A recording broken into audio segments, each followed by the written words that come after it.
Ok mec, je vais te parler d'une notion qui est trop importante, c'est qu'on est tous, chacun, des petits philosophes dans l'âme.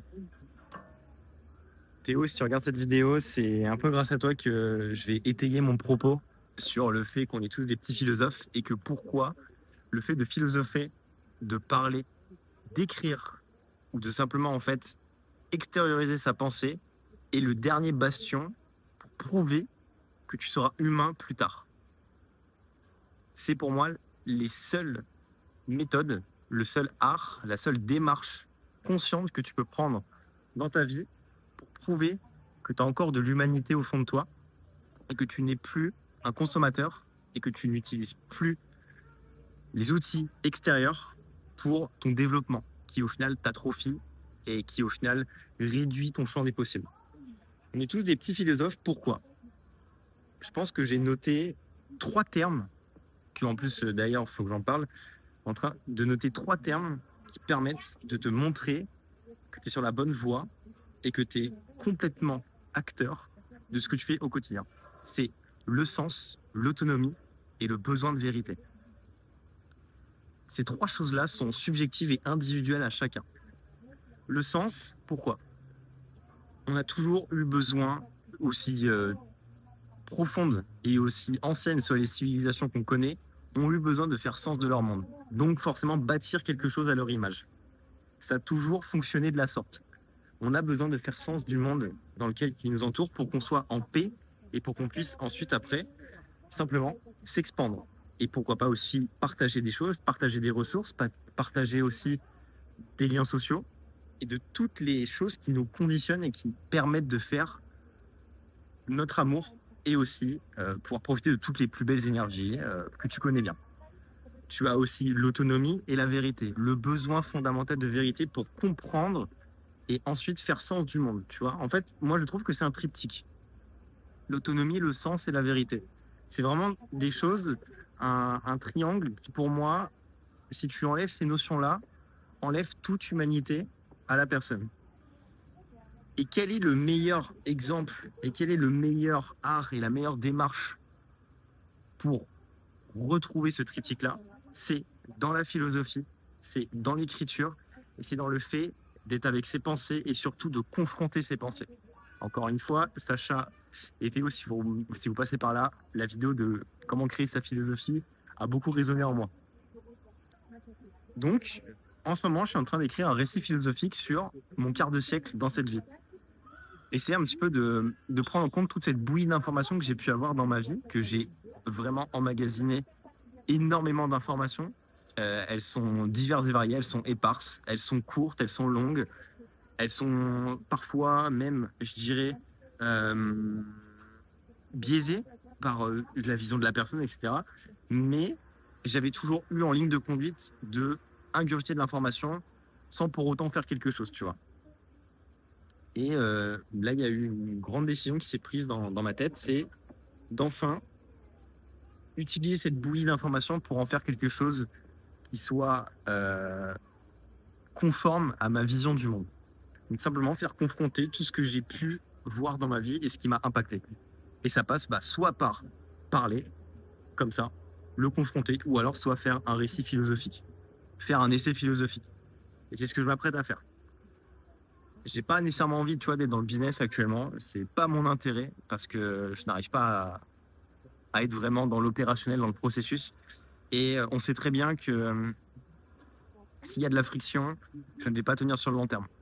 Il faut, je pense, un énorme temps d'introspection pour faire le bilan sur moi-même, pour savoir où est-ce que je veux aller à l'avenir. Est-ce que j'ai besoin de l'entrepreneuriat pour me sentir complet et accompli en tant qu'homme, ou est-ce que je peux utiliser le travail que la société a érigé pour continuer au final d'exercer ma liberté en tant qu'humain?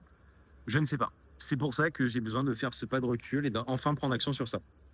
Donc, cet aspect qu'on est tous des petits philosophes, c'est parce qu'on a besoin de comprendre le monde qui nous entoure. La philosophie, de son étymologie, c'est l'amour de la sagesse.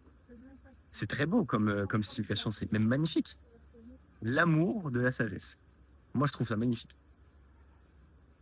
Donc, pour en venir à ça, tu sais que chaque humain qui sont en perte de sens, en crise identitaire, fuient, alors qu'il faut simplement extérioriser et surtout aussi confronter le monde qui nous entoure. En fait, tout est déjà à l'intérieur de toi et le monde, c'est une clé de compréhension. Mais sauf qu'en fait, là où c'est délicat, c'est que il faut que tu arrives à tirer des conclusions par toi-même. Et donc, par conséquent, prendre du temps avec toi-même pour voir si toi, ce que tu vois du monde et surtout aussi ce que tu comprends du monde fait sens pour toi. Et c'est là que part l'aspect premier de la philosophie. Simplement étudier ta propre pensée pour faire sens du monde. Et c'est pour moi, d'ailleurs, la plus belle démarche que tu puisses faire pour garder ton humanité intacte dans notre société actuelle qui est vraiment gangrénée par la consommation, par la passivité et par aussi la délégation. Je pense que c'est ces trois termes-là aussi qui gangrènent ton humanité et qui te fait en fait sentir cette putain de sensation qui merde, t'arrives plus vraiment à faire sens de ce monde et que t'en arrives à des idées noires, t'en arrives à des idées de merde et t'en arrives à être complètement passif sur ta vie, tu vois.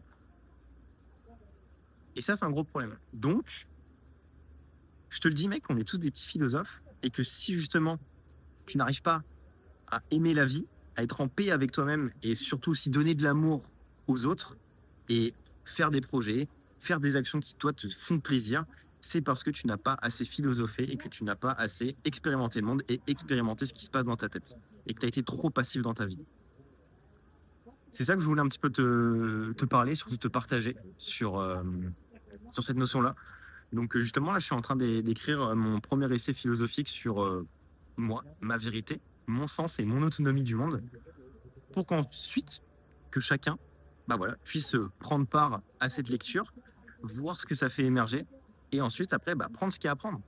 C'est un peu c'est le principe même du partage et d'entraide. C'est certainement pas, en fait, un moyen d'exposer et surtout de dire que moi, ce que je vais dire, Thomas, c'est la vérité vraie, c'est moi ma conception du monde. Et à partir du moment où ma conception du monde dans ma tête, elle fait sens et que c'est ma vérité, je suis heureux. Parce que chaque personne, bah, forcément, a sa propre idéalisation de la vérité et de son sens du monde, ce qui fait qu'elle est plus ou moins heureuse dans sa vie. Et donc, du coup, intrinsèquement, si elle n'est pas heureuse, ça veut dire qu'elle n'a pas assez travaillé cet aspect philosophique d'être dans ses pensées, d'essayer de comprendre pourquoi elle est dans ces schémas-là pour faire sens de ce putain de monde et d'enfin être en paix, et d'une personne qui arrive à le faire. Voilà, je pense que là, j'ai un peu bouclé sur le sujet. Et donc, justement, ouais, je voulais quand même te parler de ça sur le récit que je suis en train d'écrire. C'est pas quelque chose qui est à prendre au pied de la lettre parce que dans notre société actuelle de consommation intempestive, il n'y a plus de place à la nuance et il n'y a plus de place aussi à la cognition et surtout à utiliser notre matière grise et notre imagination pour voir si ça, on peut l'incorporer dans notre vérité. Et donc, je t'invite très fortement, mec, à philosopher. Et c'est réservé à tout le monde cet art. Hein. Un art est accessible à tout le monde. Il y a 10 arts, tu choisis 2-3 arts qui, toi, vraiment te transportent et tu le pratiques. Moi, j'ai l'art corporel via la marche, via la calisthénie, et j'ai un art qui est beaucoup plus introspectif, qui est complètement aux antipodes du corps, de la force, des énergies vraiment qui sont brutes, qui sont primaires, qui sont primales. Même mon mode de vie est complètement à l'opposé de l'art que j'essaie de t'expliquer qui est la philosophie. Qui là vraiment, on est dans l'intangible, quelque chose qui est infini, quelque chose qui est complètement intouchable et qu'on ne peut pas en fait juger, comparé à mon art qui est l'art corporel, la calisthénie.